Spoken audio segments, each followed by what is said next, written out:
Welcome back to Joe Schmo Pro episode 3. To this point, I've played one preseason game and one season game and have kicked in front of 20 plus scouts and still haven't gotten the film that I feel like I really need, and this week is not going to be any easier, I tell you what. I got back from Phoenix, Arizona Wednesday morning at 8 a.m. completely trashed from exhaustion, having to take a red-eye flight, leaving just 2 days after Wednesday since I spent all day recovering. So Thursday, I was actually doing a little coaching of some of the young talent in Jonah DuPont, which helped me take a lot of mental reps, as well as sharpening up my form by working with Jonah. And then, luckily, when I got home, the Zonner film had been sent out, so I was ready to dissect it. It was only 8 punts, so it's not much to go off of, but the directional right punts were all filmed from the front, which is useful for me taking a look at the technical aspect of how I was striking the ball. Ball 1 looked like my drop fell a little bit inside, which was forcing me to cause that ugly short miss hit and swing across my body. Ball 2 was a bit of the same, and in self-diagnosing, I can thoroughly say up to this point it looks like I'm overstriding, which is throwing off my timing, and can explain why I felt like I had less power. Ball 3 and 4 were kind of more of the same, and as I continue to reflect on it, it's just a bit frustrating, knowing that I could have made these realizations a little bit earlier, and that factor could have not only changed my whole day, but depending on how well I performed, could have changed my life in this very moment. But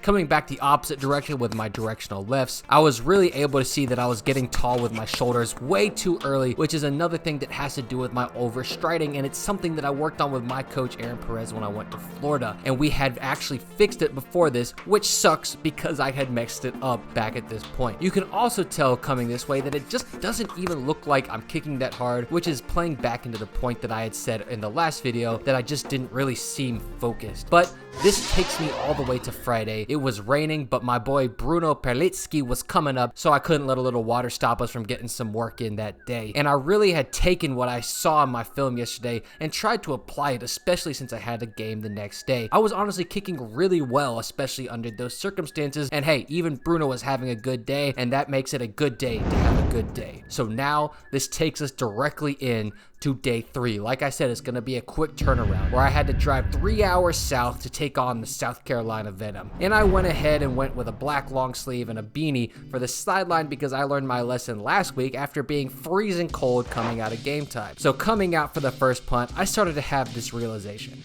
I don't have a lot of time to get the ball off. This is quite possibly the fastest I've ever gotten a punt off, and I covered about a yard to do it, and it took me 0.85 seconds from when the ball hit my hands until it hit my foot. I still hit a pretty good ball for those circumstances, with it traveling about 41 yards in the air, and it landed inside the 5 where it was picked up around the 2 off of a quick bounce and returned to the 7, so I was pretty stoked about that. The next punt was a little rough. It came in low, and I thought I could reach for it, but it just hit the tips of my fingers and was rolling around on the ground, and as you can imagine, I was like, F me.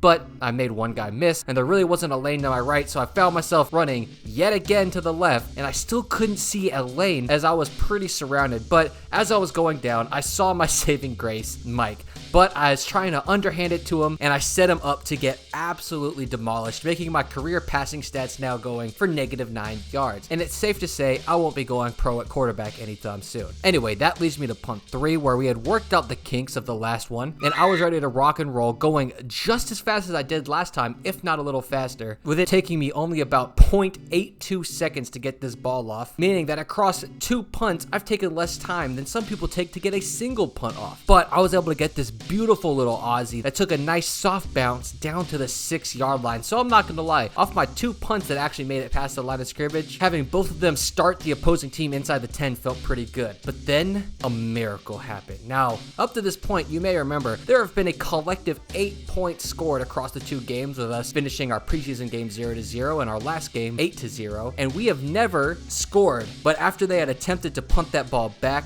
we actually put points on the board. This excitement was quickly erased when I remembered that our kicker wasn't there, meaning yes, I had to kick off. Now, viewer discretion is advised because I quite literally cannot kick a ball off the ground, especially because we didn't even have a kickoff tee. So I had 0 warning, 0 warm-up, and 0 prep during this week for this. So, you know, you get what you get and you don't throw a fit. But in another small miracle, we scored again before my next punt, meaning yes, we actually had our first lead with a score of 8 to 12, but I also had to kick again, but unfortunately that one didn't get recorded, but it's okay because you're watching the kick after halftime when I had to open us up, and all I was thinking was, don't kick it to number 19 on the left because he's a good athlete, don't do it. But would you freaking believe it, I kick it and right off my foot, guess where it goes? I looked up and saw that MFer going directly to number 19, and I got punished for it. But this led to my final punt of the day. We're holding a 4-point lead.